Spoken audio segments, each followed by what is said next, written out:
Awesome conversation coming up with Tanya Fadool. Tanya spent the last decade plus working in and around sales teams at DocuSign. Her career has not followed the traditional linear path, think corporate ladder. She describes her path as more like a jungle gym. You start over here, you climb over there, and you climb back over here. I think you get the point. Tanya also shares great perspective on the importance of building teams with diverse skill sets, dealing with imposter syndrome, and creating opportunities for yourself and others. Think you'll enjoy the conversation. Oh, yeah. Please let us know you're out there. Hit the subscribe button on YouTube, comment, like, and repost on LinkedIn. Let's go. Welcome to Coach2Scale, how modern leaders build coaching cultures. I'm your host, Matt Benelli. Join me as we build a community of like-minded professionals who share the belief that effective coaching improves the performance of every team member. Our mission is to help leaders become better coaches. The Coach2Scale podcast is sponsored by Coachum, the world's first AI coaching execution platform that leverages evidence-based coaching to increase quota attainment. And with that, let's get started.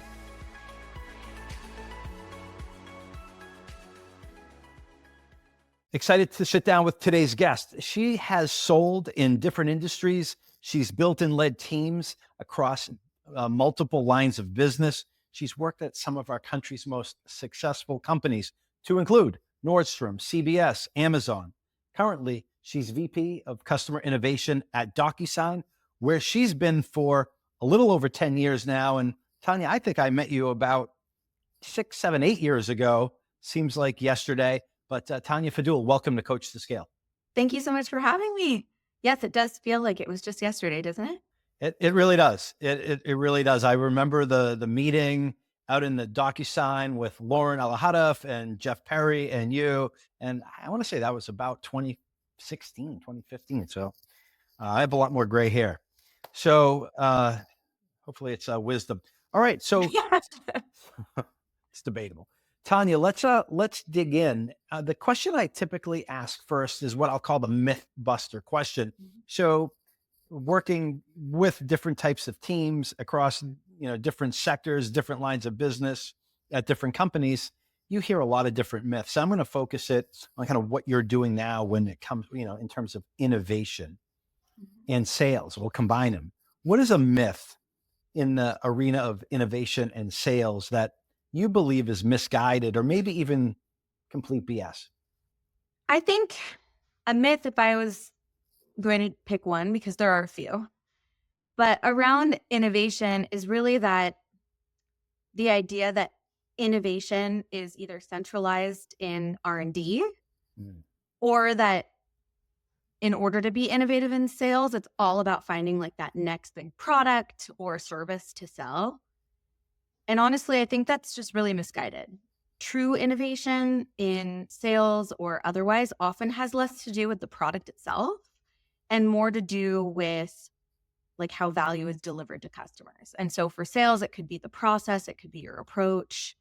And with changing consumer behavior, changing times, it's even more important to continue to innovate against, things like the sales process. So you said sales process. So because I think, as sales leaders, in the world of sales, we hear the word innovation and sometimes it's like, why do we need to keep reinventing the wheel? Why can't we just do things the way we've been doing it? And I think you alluded to why that is a dangerous proposition. Yeah. How important is innovation within an organization? Well, I mean, innovation by definition is a new method or idea. It's not limited to new product introduction. And so if you derive, data-driven insights, that's something that's really important to the majority of tech companies, especially today. And you put that and infuse that in things like the customer journey or rethinking the way that something is structured or whatever, we've seen that have far greater impact on organizations than simply introducing a new product every time.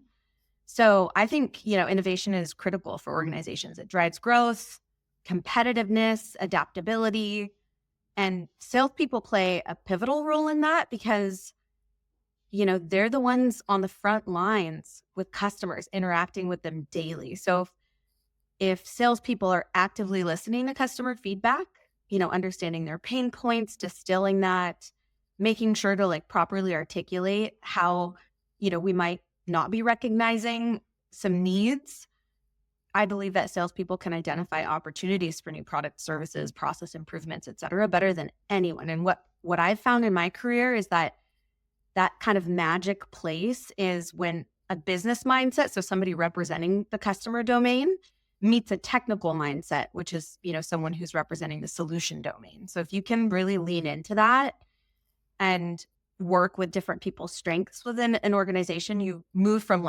innovation to invention. And that's a really special place. So moving from innovation to invention, I want to make sure I'm following along right. So, because a lot of salespeople may say, "Look, I'm just on the front lines. I'm this guy or this gal that's kind of in the trenches getting it done. It's not my job to innovate. I execute." But what I hear you saying is, nah, maybe not the most ideal mindset. You're saying, as an individual contributor, you can innovate. Is that fair? Absolutely. I think you should feel empowered to innovate, to pitch new ideas that can improve or enhance the customer experience. At DocuSign, we see this happen all the time with sellers in international markets. So they're actually taking a pulse on areas that have high propensity for growth.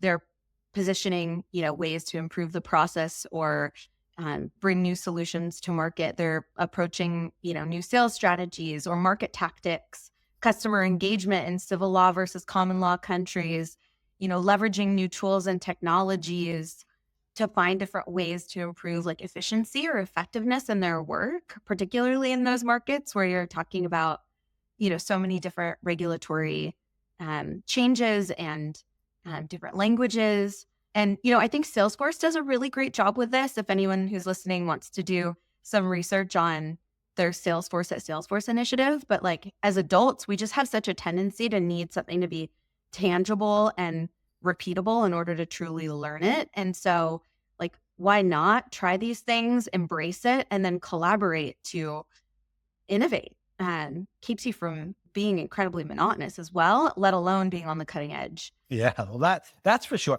Tanya, does an example come to mind of the individual contributor innovating? Yeah, I mean, I think the best examples are when individual contributors are involved in things like betas, where they get to test projects. Maybe they raise their hand and say, I want to be a part of this pilot team. And so they use some new idea or identify a new trend and get this in front of customers to help anticipate how this is going to go. It can lead to more informed approaches to how you bring something to market.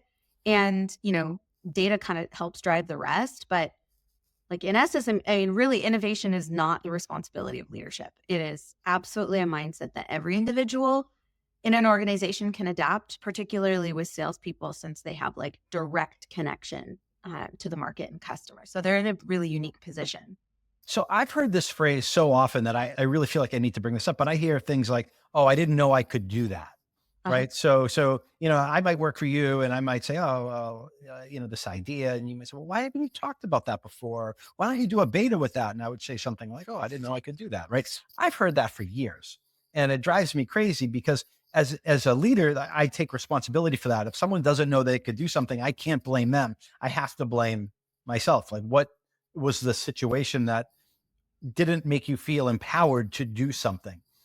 Is it so? What are we saying to people? So if we're talking to the front line, let's just say salespeople, frontline sales managers in this case, and they have an idea, as let's say the VP, your counterparts at these different companies, can someone come in and say, "Hey, I have this idea, Tanya, and I think we should do this test, and I'm willing to drive it and be the guinea pig."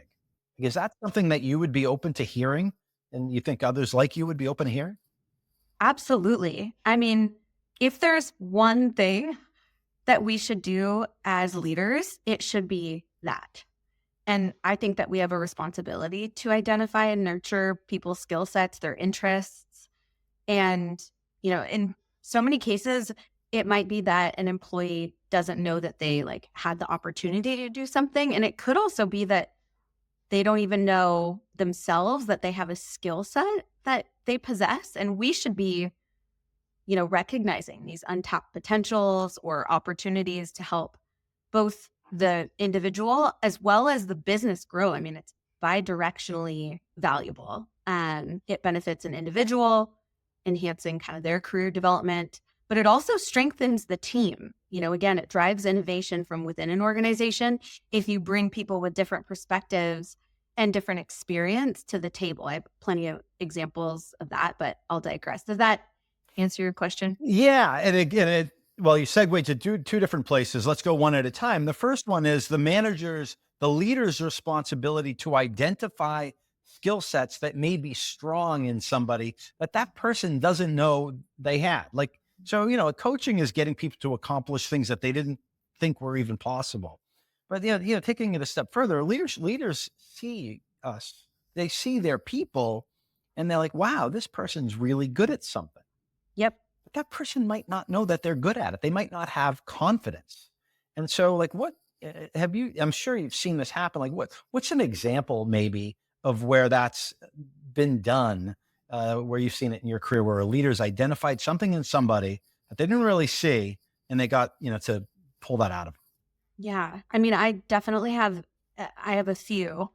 And really, it is about seeing what others might either overlook. Like we have a tendency to be like, oh, that's the marketing person or whatever that might Yeah. be. And while it's really tremendous to have subject matter expertise, it's really important to foster an environment where every employee can thrive. And thriving isn't always linear. So just as an example for me is I remember Tom Casey, he was our former CTO. He asked me to meet at some point and he told me that he had an opportunity to take on a product and engineering organization. So it was a global org that sat across our entire tech stack. And I remember, Matt, you know me, so you know that I would say it this way, but I was like, Tom, this has to be a trick. Like, I've never written a line of code. These people are going to look at me and be like, this chick, really?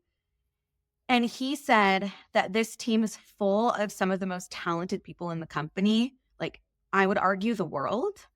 And he said, with my understanding of customers and our business, because I had worked in a couple of different functions by that point, and their understanding of the technology, he said that this is where the magic can happen. And if I earn engineering followership, that I could do anything.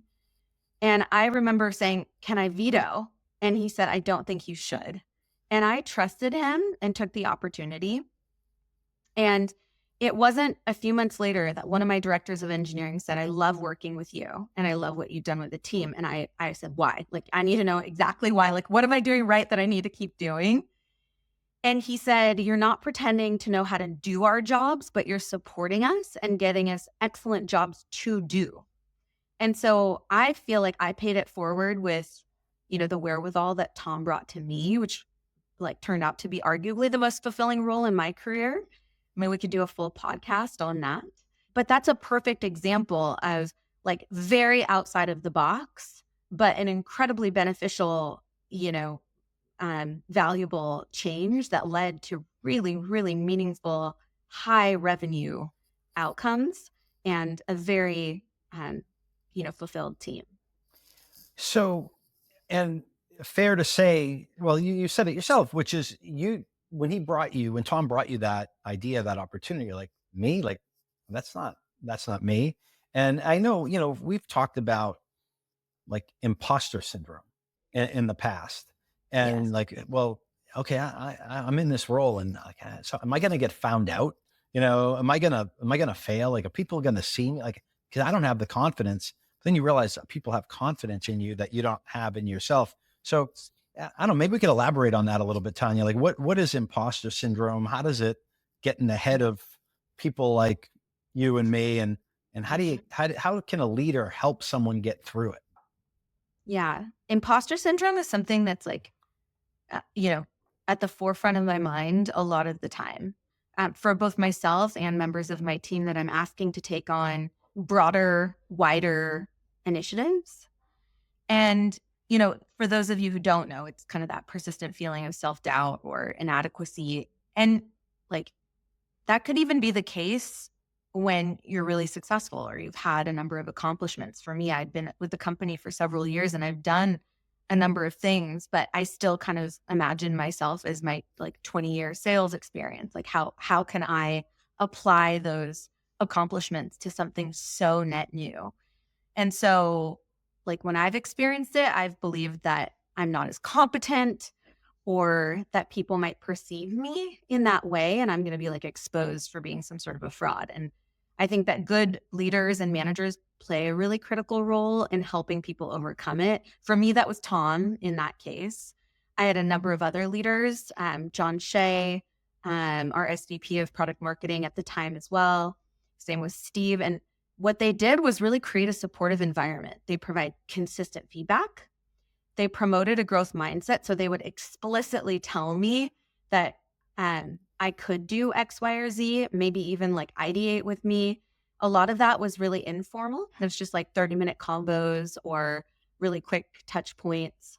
At times I would get, a text or a Slack message that was really reinforcing something that they saw that was a positive behavior. Mhm. And so it was that encouragement to view, challenges or maybe obstacles or setbacks as opportunities for growth rather than failures, and then celebrate those moments and milestones that they could see that development happening. And so, I think that can really help shift focus from fear of making mistakes to like embracing learning and development.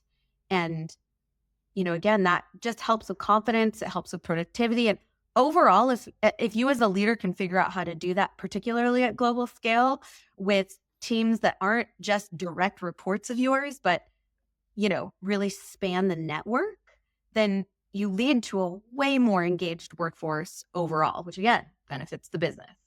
So you bring up the word network, and Yeah. I've heard this phrase many, many, many times, that your network is your net worth. Yeah. And but a lot of times people think about that network as something external, right? I know a lot of people at all these different companies and different industries, Mhm. but you've alluded to a network more in this conversation about like the internal network. Can you elaborate a little bit on the importance of that and what you mean by it? This is my motto. Like, again, I don't have deep subject matter expertise in something like programming. And so, your network is your net worth is all about bringing and like building the connections both inside and outside of your organization. For me, like I've made it a personal um, goal to build connections outside of the organization around like industry peers, potential clients or clients themselves, mentors, really deepening and kind of widening my bench there. But while those are like undoubtedly valuable, the importance of having a strong internal network is really underestimated. I call Leah McTiernan, who's my business partner, my hero. We speak every single morning. And I'm not kidding. It's like something that I do my workout and I call Leah and we have a discussion that allows us to really collaborate effectively across our functions. And so I get a really good understanding of the challenges and goals of her teams or other teams that she's working with. And then we find synergies that lead to like way more impactful solutions and more holistic solutions, which makes us more valuable for our company. So I think like at the individual level, if you have connections across the organization, you can solve problems more quickly. You can go to people with specific expertise to help, them or have them help you remove roadblocks. And that kind of agility when you know who the players are and who's going to be in your camp can have a really significant advantage, specifically in tech, because it's such a fast-paced environment and you have to make some really quick decisions, right? Yeah. So internal network, I think, is like, yes, about career development and professional development. I speak about this. I recently published an article regarding the beauty of a career jungle gym, which is kind of a deeper analysis of, nonlinear paths in this day and age. And so building relationships with leaders and mentors and peers opens doors to a whole new set of opportunities. That again, that could be a project, it could be a promotion, it could be a lateral move to a different department. And, if anything, it just gives you really valuable feedback and guidance to help grow. Like that place where luck kind of meets opportunity, or like a need meets opportunity meets your skill set, is not something that happens overnight. It takes time. So you have to be proactive and be helpful, because that obviously helps to strengthen internal relationships and stay connected. Like I can't tell you how many times, Matt, and you probably feel the same. People will ask me for mentorship, and we'll do like a 2-hour mentorship session and then share some updates, but we don't like oftentimes things kind of go awry when there aren't regular check-ins, right? Or there isn't like this authenticity and continuing to build the trust and long-lasting relationships where I could then leverage my network on their behalf, whatever that might be. So, it's definitely key. It's key to moving forward and innovating, like we just talked about, and in professional development. So a lot of folks that I know and that I've worked with, I see that happen where, if I've been in a mentorship position, I'm sure I've made the mistakes too to my mentors, but people that I've mentored, Yep. the ones who do it well are the ones who stay in touch. They Mhm. make the effort. Hey, I just want to let you know I had this conversation today and I leveraged something that we talked about. Yep. And here's how it went. Or, hey, I just took this new position and I want to let you know what's going on. Or like, hey, I met someone that knows you. Like, they just find ways to stay in touch, and the 2 hour, that mentorship session that you invested with them, they did something with it, Yep. and maybe it worked, maybe it didn't, but they did it. And Mhm. so I, I mean, my belief is that people who take the time to mentor others do so because they want to pay it forward and they care to pay it back. Just stay in touch, Yeah. and don't just call someone when you need them. What are your thoughts there? Absolutely.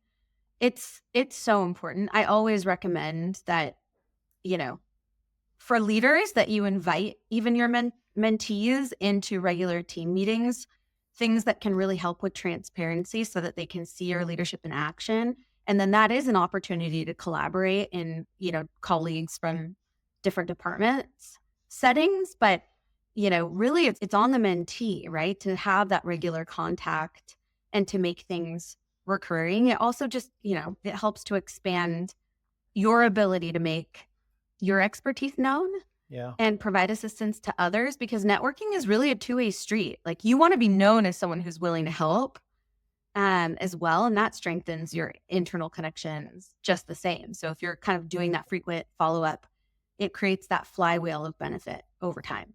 Right. A give to get.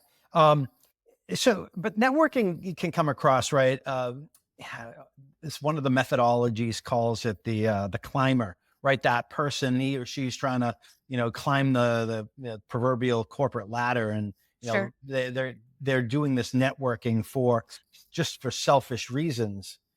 But I think you're talking about something a little bit different. I mean, can a strong network not just help the individual person, but can it also help the company and help the client? Of course. Yeah. I think, I won't belabor the point, because I do feel like I made it really, I feel very hard pressed that networking is like one of the most powerful tools in your box. But, having a strong internal network can really help you maximize your impact within the organization that you're currently in and position you for long-term success. People come and go from companies. And within the company that you're in, you want to have the most impact that you can. I've said to people before, like, you need to do a great job at your job until it's not your job anymore. And you never really know what that is going to be next. And so, whether it's for the company, you make a meaningful impact with a client, or on a person, like, those things are not meaningless, and they're immeasurably impactful to your long-term success. And to extrapolate that a little bit forward, how does that strong network, how can it help the client? Yeah. I mean, the client, you know, right? Because you're a client of ours and you've been a client of a number of different SaaS companies. It's so easy to feel discredited or kind of feel like a company isn't hearing your needs. And so if you have this network that you can call on, you can bring people to the table, you can bring some diverse perspectives, you can help the client solve a problem uh, immediately with different skill sets, or for the long term where you can start to go into the future and ideate and feel like a client can actually feel like they're getting a feedback loop from what they said to what you're actually doing about it. And then that you have a team of people that are alongside them for their long-term success. So it's, I think again, it's just mutually beneficial. You use the word diverse, so I think it's a great segue. The word diverse comes up in a lot of different areas. When we use like the phrase like the diverse teams, what does that mean right now? And what's important? What do you think is important to know about diverse teams? Mm. Okay. Also something near and dear to my heart. I'm a executive sponsor for our immigrants ERG at DocuSign. I sit on an advisory committee for the Alliance of Angels, which is a group that's based here in the Pacific Northwest, and on the advisory board of the Foster School of Business at the University of Washington for one of their certificate programs. And I can honestly say that diverse skill sets are really so valuable to a team for a number of different reasons. If we think about bringing different skills, experiences, and perspectives to the table, research proves that it can lead to more innovative solutions, better decision making, stronger overall performance. If I sit on any of those committees with people that look alike, sound alike, whatever that might be, you better believe it is not as productive of a conversation as when you have a number of people that have different backgrounds, different experiences, think differently, and bring those broader perspectives to the table. So like in a business setting, when you bring people together that have complementary strengths and not all the same one, you get far better outcomes. So like if I was to bring this back to networking in the vein of kind of the network overall, it can benefit, representation of stakeholders as well, Matt. Like understanding different stakeholders can help you understand the needs of customers, clients, partners, internal departments, whatever that might be. One of my favorite books is The Tipping Point by Malcolm Gladwell. Have you read that? Yeah. Yes. It's old. I mean, it's not a new book. Doesn't go out of style.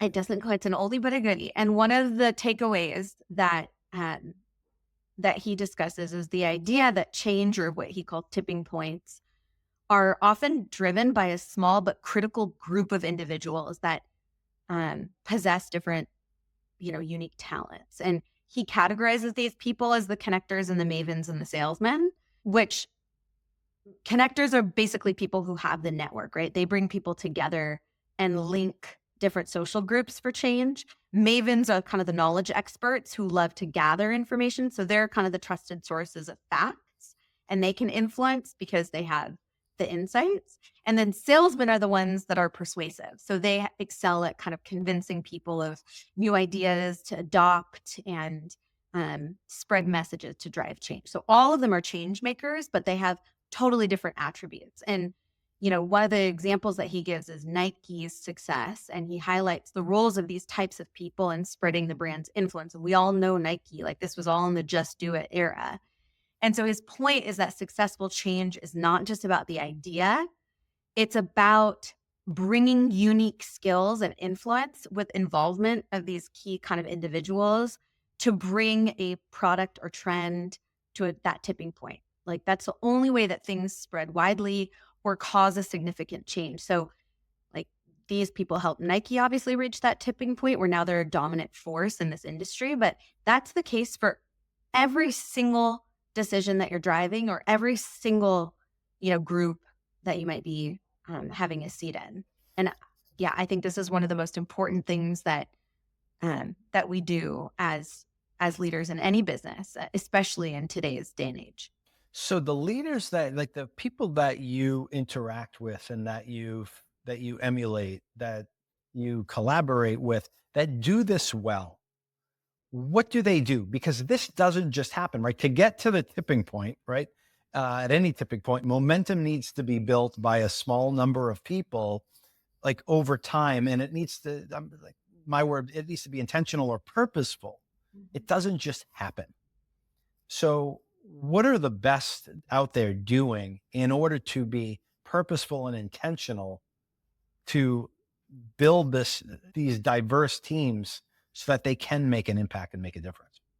I mean, it really is being mindful and intentional, right? Like some of the best coaches out there are incredibly intentional about making sure that you recognize who has a seat at the table, and you're really mindful about bringing, a team together um, that has different skill sets. I remember going to a going away party at one point for a gentleman who used to work for DocuSign for several years.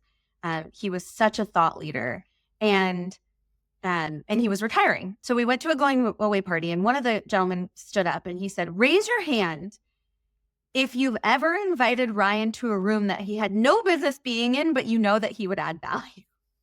And everyone raised their hand. And so, it doesn't have to be specifically related to, if you're again in R&D and you're building a solution, it doesn't have to be related to like the code that you're going to write or the specs that you need to drive. It could be that you're bringing someone in who embodies, the voice of the customer or comes with data because they've conducted a research study or whatever that might be. Like you have to be very mindful and have kind of that strategic mindset to bring different characters and different, categories of people into a room and be courageous about it. So this person that was retiring, the people that were there respected him enough that they would invite him in to give some feedback, to participate, to collaborate on areas where he wasn't necessarily the subject matter expert, but they That's right. respected his opinion. He was known for that. Mhm. So he was diverse, like his skills, his thought, his skill set, everything was diverse when it comes to being part of the other people's groups that were in that room. Do I know this Ryan, by the way? Ryan Cox? I don't know that you met Ryan. No. Nope. Maybe No, it's not. not. No. He was in the San Francisco office. Gotcha. Um, so what else is important to know when it comes to this topic? Because I know it is something that's near and dear to your heart. And I just see and I hear like there's a lot of teams that look and sound and act like their leader, whoever that might be. And it's kind of we surround ourselves with, you know, people that it just happens that way, that we just surround ourselves with people that we know and we trust. And if we don't put a lot of thought into it, it ends up being kind of siloed and everybody kind of looks and sounds and has the same ideas. Yeah. I think that when it comes to building your network, part of the network opportunity as a leader is to understand the skill sets that other teams bring and to build if you think about getting in one of those potato sack races, like you've got one foot in the sack with another leader. That's something that I do really well with Leah, just as an example. She owns the solutions engineering part of the organization. And there are people that come from different places, different spaces, different backgrounds, different experiences from sales, from tech, from consulting, whatever that might be. And when we run into an issue, I feel like I'm in that hacky sack race with her. There's never a time where I'm in it alone, or that she feels in it alone. And, I think that what we do is we say like, hey, let's position, the company or the organization or this initiative for success by bringing people that we know would like the opportunity for growth, or who have raised their hands in different forums or spaces to the table. Right now, we're working on an initiative called the Customer Innovation Program, where we're bringing insights from a number of different forums into a database that everyone in the company can see that allows us to capture customer sentiment in a few different kind of realms, where you could break it down by industry, you could break it down by region, you could break it down by segment, whatever that might be.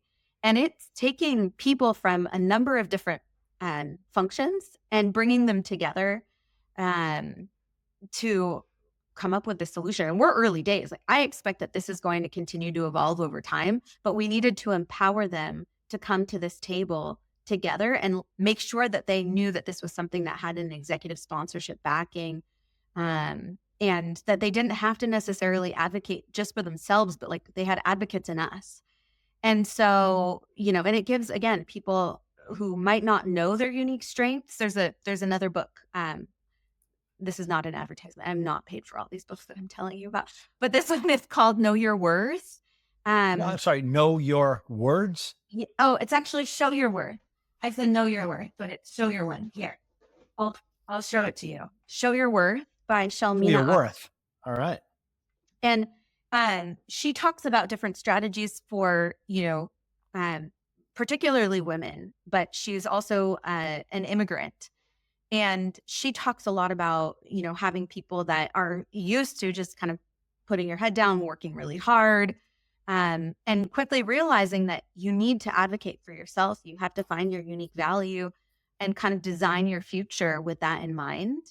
And so I highly recommend the book, but it is something that I think is a responsibility of us as leaders. And then for individual contributors, it's something just to always keep in mind that raising your hand is never going to be, a negative. So I asked this question. You just piqued my interest. Sure. You talked about being a mentor to folks. Building diverse teams is important to you. You work with mentor women. You work with immigrants. I gotta imagine that DocuSign attracts a lot of folks from other countries like that move, let's just say, to the US and then come to work at DocuSign. And they come from countries and cultures where they live, they may not have been able to be empowered, or they may not, or they didn't feel comfortable being vocal. But at DocuSign in this country, you have that opportunity. Is it a challenge to get people to feel comfortable expressing their ideas and saying, "Hey, I have this idea. I'd like," helping to innovate, I guess. Man, that was a long, crazy question, but I think you know where I'm going with it. I hope. I do. And I think, it's so funny. Maybe somebody who's coming from a different culture comes to the US and, doesn't call it imposter syndrome, but it very well could be. And the same thing goes, like, you need to create a supportive environment so that when you bring these different skills and experiences to the table, you're bringing complementary strengths to lead to innovation. And, there are a number of things that we overlook in terms of, confidence or cultural nuances, or, frankly, like, people are knee deep in things like HB1 visas, or, trying to learn English as, a second language. Like, there's language differences that hold people back from moving, maybe as fast as they want to or as fast as they can. And so I do think, and by the way, that's not just limited to immigrants. That's also people with, needs for accessibility. And so it spans the gamut. And, really it's so important to build an environment at a company where every employee can thrive. And some of the things that we just talked about actually in a recent panel interview for the immigrant CRG is, sometimes just stopping and saying, thank you for the opportunity. I have to tell you that English is my second language. So if I ask you to slow down, or if, for clarity on something, that's why, or vice versa. Like, it could just be, I've put some bullet points on a slide, and I'd like this to kind of guide our conversation. That's what I've prepared for today, or whatever that might be. So transparency and vulnerability is also really key, but it's hard to do. Like, you really do have to feel supported. You have to feel like you have a leader who's in it with you, to develop these advocates that can help a lot of the time. And I'm generalizing. That's not everybody.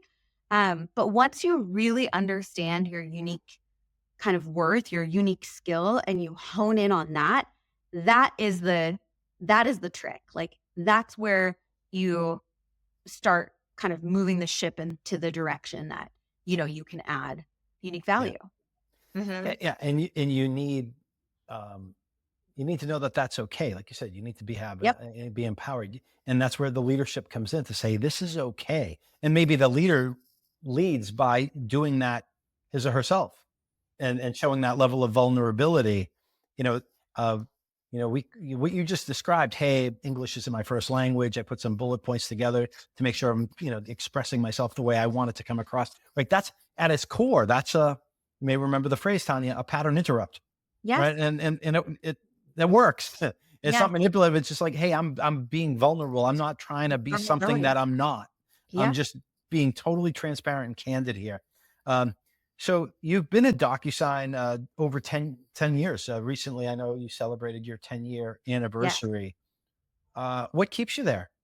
Well, I mean, I came to DocuSign when I was a sales leader and I had, virtually no way to analyze or process or, you know, project or forecast my business because everything was like a paper IO that I would take over to my director for signature. And who knows when he would get to it because he'd have a different stack, that he'd. So I didn't know if I was going to hit my quota on any given month. I'd just kind of like, hope. And so it transformed my life. I came to DocuSign, years ago with, a really clear tie to the mission, let alone its environmental aspect. And so today, DocuSign is much different than it was 10 years ago, different than it was 20 years ago. Now we allow users to, do everything end to end in management of agreements. So it's not just the signature, it's generation, it's sending, it's signing, it's managing agreements securely from anywhere on any device. And so, I think that what I love is that we're continuing to move as the market and our customers move. And, recently, I don't know if you saw this, Matt, but we announced a really significant expansion of our strategy. We opened up a new SaaS category, which I had the honor of being in the center of, and it's called Intelligent Agreement Management. So we're seeing that there's, line of business focused applications that are really meant to lead that category. And I think that we're really at the, tip of the spear. I feel like I'm kind of at a totally new stage of the company's growth.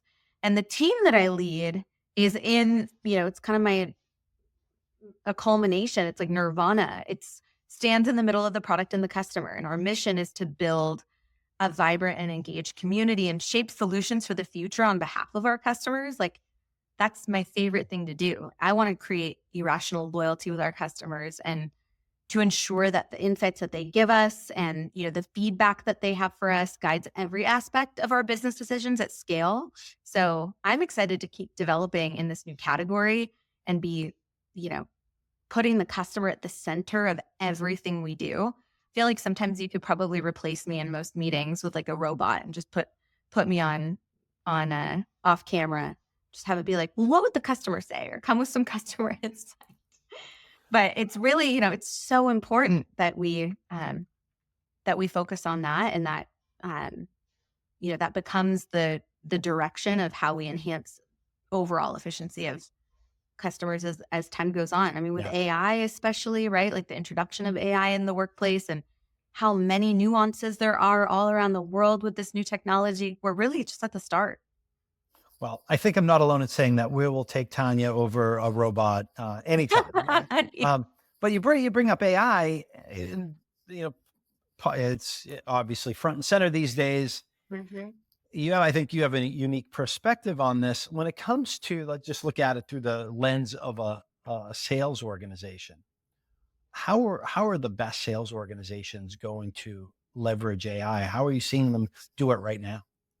I think leveraging technology is super important for sales, whether that's like within the CRMs that you're utilizing today or like AI driven analytics or automation. I think salespeople can totally find innovative ways to do their work. And like I said before, adults, like we have a tendency to want to touch and feel and use something in order to really best represent it for our customers. So like, why not lean into something like that and embrace it? Especially when it comes to automation. Like it's a huge one. And that's, if you if you know your business and you can derive data to do so much of the rest, rules, conditionality, logic, whatever that might be, you get to just focus on working with your customer and representing their needs more holistically instead of, doing a bunch of tasks that, we all kind of hate as salespeople. Right. Yeah. Well, we could do a whole show on that. Yeah. Yeah, for sure. So Tanya, the podcast is called Coach2Scale. So we're looking to build a community of like-minded people who care about achieving success through others, coaching and developing others, and helping customers and clients as a result of that. So usually people who care about coaching and developing and mentoring other people have had that behavior modeled for them. Who's somebody in your career whose coaching and mentoring has had an impact on who you are today as a professional? Well, I'll start with one that's more like close to my heart, and then I could talk about kind of one that everybody probably knows. But for me, one of the most impactful coaching experiences in my career has really just been my father. He was a Lebanese business owner. He came to the United States during the Civil War in Lebanon in the 70s. And during the 1980s, I watched him navigate the challenges of being an immigrant entrepreneur. He was in a foreign country, helping to support his family overseas. And it taught me really invaluable lessons about, resilience, adaptability, and the importance of staying really true to one's values. I think that can be so erratic depending on what challenges come people's way. And that's something that I try to be really unwavering about. Like he didn't just teach me about business, although, I still remember when I was in diapers and I was picking up the phone call with the gal in front who was the receptionist taking the calls. And, I was very much a part of the business from day one, but he coached me on how to face adversity head on. I mean, there were so many things he had to tackle, as you can imagine, having an employee base and, he was a computer engineer in the 80s. So things were rapidly changing at the time. Yeah. And, he would take time to explain the importance of building relationships, understanding customers, never compromising on quality. And so I always saw his ability to balance pressures of running a business and, the maintenance of a deep sense of community and integrity. That's really been a guiding principle for me in my own leadership journey. Is your dad still around? He is. Yeah. He's retired. He lives in Beirut. That's awesome. Well, Yeah. I'm sure he's immensely proud. So Yeah. hopefully he gets to hear you say this on this podcast. I'll sure send it to him. And so you said, hey, I have two people, and you started with your dad, which is an awesome story. And then you're going to pivot. You're going to talk about someone else. Yeah. I grew up I was a basketball fan. In fact, another article I published on LinkedIn was called Think Like a Point Guard in leadership. So I draw from my love of the game. You probably wouldn't expect this of me, Matt, because I'm 5 feet. Well, but you know what? I was just thinking that. I'm like, oh, I didn't know this. All right. Yeah. At some point, I stopped growing. I think it was 5th grade. I had to really shift. But you and me both, by the way. Right? I'm not much taller. Yeah. One, great coach that I think everyone knows and loves for certain qualities is Phil Jackson. And he's renowned for his success with the Bulls and the LA Lakers. But if you break down his attributes, it's, emotional intelligence. So a deep understanding of his players. And it's the personalities of each of them, their needs. He knew how they would complement each other. That's, written in every documentary that you see. It's such a clear leadership attribute that is pulled out as that EQ. He also has a holistic approach. So there's mindfulness and meditation alongside the physical training, which I think is really, really important. Whenever I talk about what makes me successful, a big part of that is movement. I have to move. I don't think of work-life balance as separate. I think about it as work-life fluidity. If I'm not moving every day or having those connections with people like Leah or like some of my colleagues that I call on a daily basis, then I'm not authentic. That's how I live in my daily life when I'm off of work and I'm, calling friends or having dinners or hosting or, spending time exercising. That's such a important philosophy that I think is, brought to this, particularly around like centering and getting really, clear so that you can make the best decisions in front of you. And then he's, super team centric. So I think one of the documentaries calls him the Zen master, and he's, always prioritized the team over individual. So that allows you to be really resilient, like short-term setbacks for longer-term success. When you're thinking about, the team or business, like there's rises and there are falls, and, especially now with rapidly changing nature of our times, and we know it just based on how we purchase, that there's so many pressures. There's pressures on the economy. There's pressures on businesses. We want everything right now as fast as possible.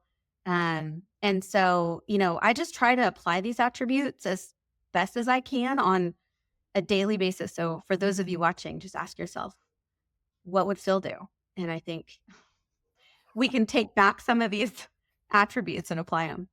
What would Phil do? The Zen master. You know what? I'll send you a clip. Phil Jackson's come up because I asked this question about, who's your favorite coach? And so you hear a lot of different things, everything from football coaches, basketball coaches, all the way to Ted Lasso, a fictional character, to Oprah Winfrey. Like people have gone anywhere with the question. I love it. But Phil Jackson, these past couple of weeks, has gotten his name mentioned a few times. So gonna have to go read this book as a homer for Boston sports. I don't go, I don't love Phil Jackson, but I respect him. You can respect it. You could tag him and see if this goes viral. That's right. Well, let's do that.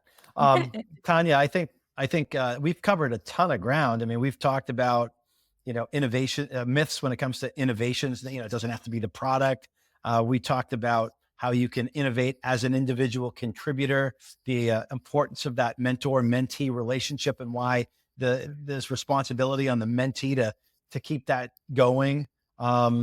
We talked about the importance of inviting different people from different walks of life, different experiences into meetings, diversity of teams. What would the customer do? And of course, we ended up with the Zen master. So I really appreciate the time that you invested with me and us today, and thought it was a great conversation. Thank you. Thank you. It was a pleasure. It was great talking to you, and nice to see you again. Nice to see you. Thanks, Tanya. And for everyone out there watching and listening, thanks for doing that. We appreciate that. If there's something that we're doing that you like, please let us know that. Let us know what you'd like. And not only that, but what you'd like to see and hear more of. We want to bring guests to you that are interesting, compelling, and provide actionable ideas and different ways of doing things to help make what you're doing a little bit easier, a little bit less stressful, and a lot more fun. So I feel confident that we've achieved that today. And until next time, coach them if you want to keep them.